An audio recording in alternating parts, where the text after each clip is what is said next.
If you want to target the very bottom of your chest, the part that stems from your abdominal sheath and wraps around, then you need to start incorporating exercises that follow that same straight down plane of motion, which could be your first aha moment. If you're someone that only trains it by doing movements on a decline bench, which is usually anywhere from 15 to 30 degrees, then you're not actually targeting that under boob. So the first exercise I want to try to optimize is the decline bench press, because if you ask most people how they target their lower chest, they're going to say this one. And the way I'm going to set it up is I'm going to put two EMG devices across my lower pec, one on the inside, one on the outside, so we can see what's happening throughout the entire length of the muscle, because we know regional hypertrophy is a thing, so if there's any weird shit going on, we're going to know about it. I'm also going to put one mid-chest, that way we know if the bulk of the excitement ends up being there, then it's probably not a great exercise for that lower udder. The first test, grip width.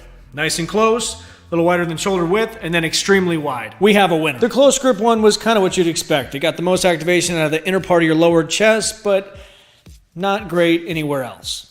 The extremely wide grip did get activation out of the outer part of your chest, but there was really no clear difference between the mid-pec and that lower part of your inner chest, so that one kind of sucks too. The slightly wider than shoulder width grip was the winner. It got the most activation out of the lower pec on the outside, then the inside, and the very least overall out of anyone I tested of that mid-pec.